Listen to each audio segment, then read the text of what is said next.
Hi, hello friends, welcome back to our channel. In this video I am going to discuss about the sources of the calcium and what are the factors that which will affect the calcium absorption, and also the factors that which will enhance the calcium absorption. So let's move on to the video. So the best sources of the calcium, as we know, the milk and milk products are the best sources of the calcium, and the good sources includes beans, leafy vegetables, fish, cabbage and egg yolk. So these were the good sources of the calcium. And next, coming to the absorption of the calcium. So it occurs in the duodenum, and it is actually the process which is involved in the absorption of the calcium is active process, where the energy is utilized for the absorption of the calcium.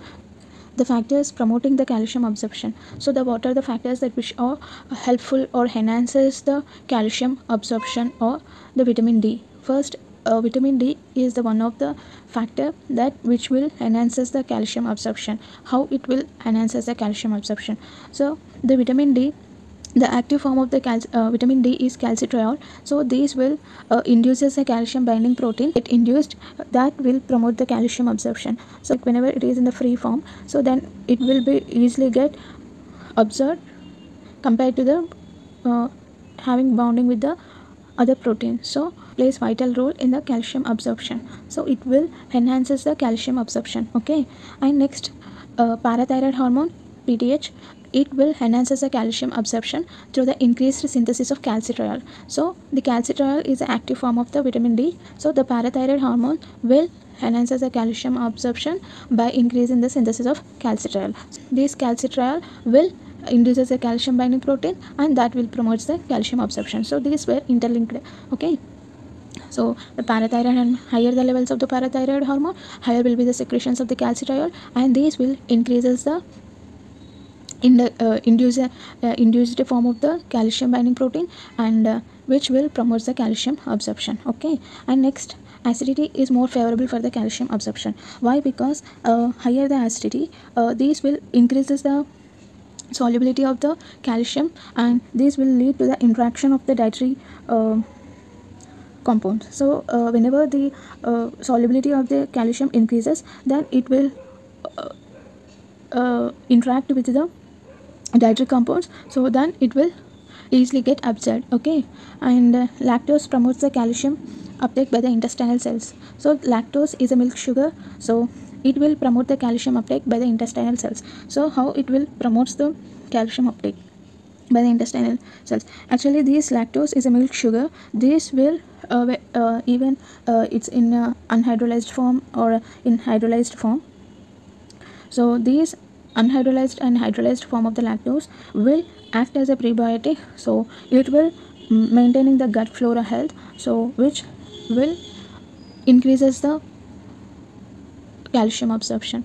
So this lactose is indirectly maintaining the health of the gut flora, so that will increases the calcium absorption. Okay.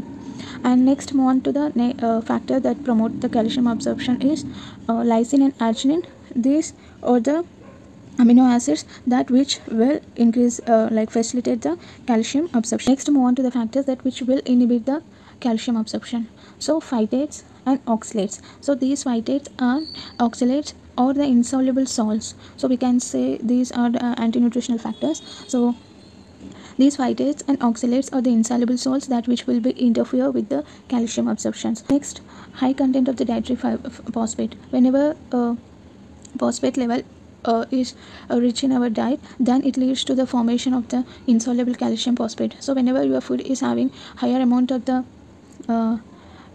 calcium, though your food is having higher amount of the calcium, having high amount of the phosphate, it will be not easily get absorbed. Why? Because we can say it as a low source of the calcium. Why? Because the dietary phosphate is easily combines with the phosphate and forms the linkages where it will prevents the calcium uptake. So it will form the calcium phosphate, and this will leads to the decreasing or inhibiting the calcium absorption. So higher the content of the dietary phosphate will leads to the formation of the insoluble calcium phosphate. So this will leads to the prevention of the calcium uptake by the intestinal epithelial cells.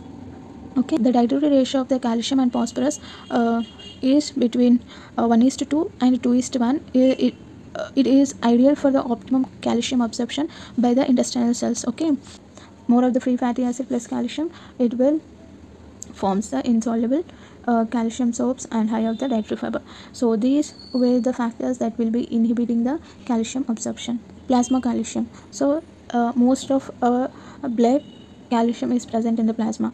Okay, the normal concentration of the serum calcium is 9 to 11 mg per dl, and in this off of about 5 mg per dl is in an active ionized form, so which will easily get diffusible, and whereas 1 mg per dl is association with citrate and phosphate, so it will make bonds with the citrate and phosphate, and about 40% of calcium is bound to the proteins, so mostly albumin and lesser to the globulin.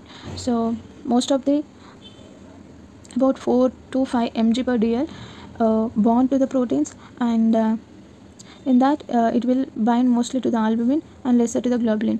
So the ionized and the citrate bond forms of the calcium is diffuses easily from the blood to the tissues, whereas protein bound calcium is non diffusible. As we discussed above, so ionized form about 5 mg per dl is easily diffusible from the tissues to blood. In this video we have discussed about the sources of the calcium and what are the absorption, where it get absorbed, and what are the factors that which will affect the calcium absorption, and what are the factors that which will enhance the calcium absorption, and what is the plasma calcium. So what are the normal concentration? It is about 9 to 11 mg per dl. In that 5 mg per dl is in free ionized form, and 40% of it is bound to the proteins, where ionized form is easily diffusible, whereas the calcium that which is bound to the proteins is non diffusible. Okay, so the video, please subscribe and share to your friends. Thank you.